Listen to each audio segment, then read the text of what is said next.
Woo! Don't eat something spicy right before you're about to record. So Dark Souls, Bloodborne, and Sekiro all are made by the Japanese company From Software. Now, anybody who has played these games know that they all have the From Software feel. But if you're new to the From Software games, or maybe you've only played one or two, and you want to know what the major differences in gameplay mechanics are, we're going to talk about that in this video.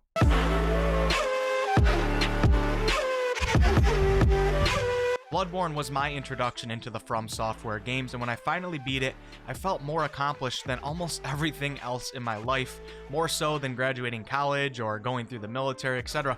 This accomplishment of beating a From Software game is amazing, guys. So if you have not played a From Software game and you enjoy a challenge, make sure to check out one of these games, whether it's one of the Dark Souls, Bloodborne, or Sekiro. I then went on to beat Dark Souls 3, and the final boss took me probably over 100 to 150 tries. I don't want to talk about it. And then I finally beat Sekiro the other day. I played it at launch, but I quit the game about 60% through because Ganishiro was kicking my ass, and well, it was spilling over into my RL life. People would ask, "You alright, man?" I would respond, "No, would you be alright if you took 100 tries and finally killed the guy only to find him resurrecting with lightning powers?"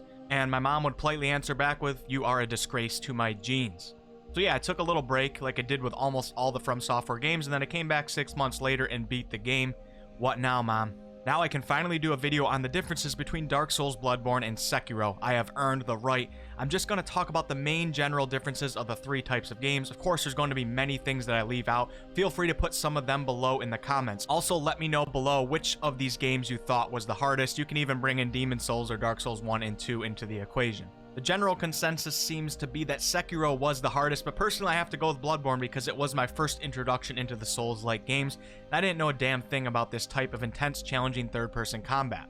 So first, it's important to point out that all three of these games, I'm going to refer to Dark Souls 3 as just Dark Souls, you can instantly tell that you are in a From Software game, even despite the vast differences in actual gameplay that you might see. All three of these games have basically the same goal and the same routine to achieving that goal. Spawn in, clear out an area of tough adds, find the boss in said area, kill the boss, light the new bonfire, lantern, or idol to be given a new spawn point, then rinse and repeat in the next area, but sometimes throw in some mini bosses that are harder than the actual bosses. Do this while dying a million times, and if you can kill the final boss or even make it to him, you have experienced the From Software experience. All From Software games are extremely difficult for most people, and they are usually not too heavy in the story cutscene aspects. They more so focus on your gameplay of killing all of the bosses. When you respawn at spawn points in these games, all of the enemies reappear besides the bosses that you killed, and you have to fight and dodge your way through to get back to where you left off. They are not for the faint of heart, nor for people who are seeking a relaxing experience. They are for the cutthroat gamers who seek constant challenge and revel in the satisfaction of progression in the game, a feeling that most other games cannot provide for these types of people. Most other games offer different difficulties to choose from at the start as well, so when you beat the game, you have a million other people who also beat it on whatever difficulty they played it on, and you don't really feel any accomplishment. It's really nothing special. Although you can alter the difficulty slightly in some of the From Software games, for the most part, the base level is what everyone plays on and is extremely difficult, and once you beat the game, you are able to progress to New Game Plus 1, which is a harder difficulty, and it goes on and on from there. If you beat any From Software game, you are a badass. Don't let anyone else tell you different. Even if you sucked at them and died a million times, but you still made it through, you have shown that you have the dedication and ability to achieve high levels of skill. Congrats to my fellow Souls beaters. There's no denying that the gameplay, the mechanics, the movement, and swing of your weapons is so solid in these games. It's top of the line gameplay mechanics, guys, which is why From Software has become such a legendary, trustworthy company. Elden Ring hype has begun. So yeah, all three of these games have the amazing From Software feel, but they are also very different in many aspects. Dark Souls 3 focuses on slower type ground combat with a stamina bar to monitor and allows you to block many attacks with your weapon or shield. You can be offensive, but many times playing defensively and only striking when you can is the viable strategy. Shields can also be a big part of the game if you choose.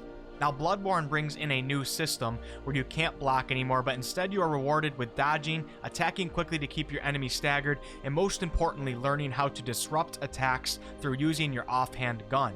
Using your gun at just the right moment when an enemy is swinging their weapon towards you will stun or stagger them, allowing you to many times get a death blow, making the fight much shorter and easier. If you don't spend time learning the parry riposte like gun system early on, like I didn't, you'll find yourself making fights much harder and longer than they should be, so yeah, learn it. Dodging around in close range of the enemy is also a very viable and necessary strategy. In fact, 100% necessary against most of the enemies. While in Dark Souls 3, you will of course dodge a lot as well, but you will also just straight out block attacks and step away and out of the battle a lot more. Bloodborne, especially with the gun parry riposte system and not really giving you shields to work with, makes the dodge and parry riposte mechanic the name of the game. People love Bloodborne. It brought some new, more aggressive playstyles into the From Software games. Now, Sekiro decided to take this a notch up from Bloodborne. They decided to take that aggressive playstyle and make it basically the most viable, quickest way to win, sometimes the only way to win. Sekiro is all about the parry deflect option. Yes, you can dodge, and yes, you can actually block, and yes, you will back out of the battle sometimes, but really the main thing you'll be doing is letting the enemy swing at you, and you'll be attempting to master the timing of your deflect. If you don't have to, you will not dodge to the side, you will not just block, but you will deflect. With each successful parry, you will increase the enemy's posture bar, which when it breaks, the enemy will be stunned and you will perform a death blow. Working on enemies' health bars and not their posture bars might work for some, especially weaker adds, but many of the boss's health will barely move when you hit them, so you either have to embrace a 30-minute fight to chip away at their health, or work on their posture bar and sometimes get that death blow within less than 30 seconds. So basically you've got Dark Souls, which focuses on slower, more defense-based combat, and then Sekiro, which requires almost extreme exclusive aggression, and Bloodborne, which kind of meets these games in the middle with more of a focus on dodging. Now, of course, there's a ton of other differences. Most notably is in Sekiro, you can now jump around and also grapple hook like crazy all over the map. Dark Souls and Bloodborne are for the most part ground-only games. It is actually really cool that From Software decided to make Sekiro and give us that totally new, agile feel for their game.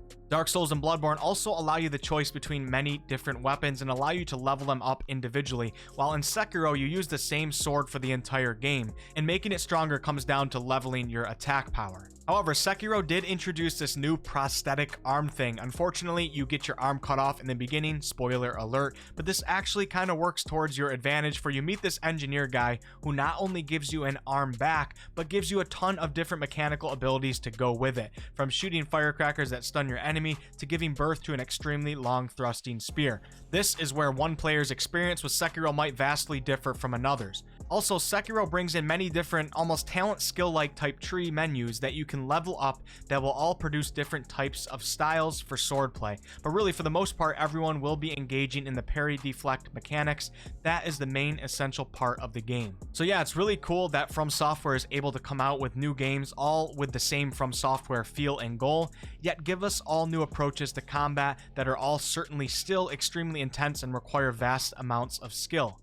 Oh, Elden Ring, guys. If you haven't heard of Elden Ring, it is the next title that From Software will be coming out with, and I think it's safe to assume that we will be getting that From Software feel again, but the question to me is, how will the combat be? We know that the game will be different and that there are more RPG elements to the game, including a much more open world type feel, but will that be the only difference, or will they give us a totally new combat feel as well, like they did from Dark Souls to Bloodborne to Sekiro? I can't wait to find out, and to be honest, these games are all so good that I would still be extremely excited if they used a similar combat system to any of the previous 3 types of games. Just put me in a From Software game, give me a challenge, and I'm in love.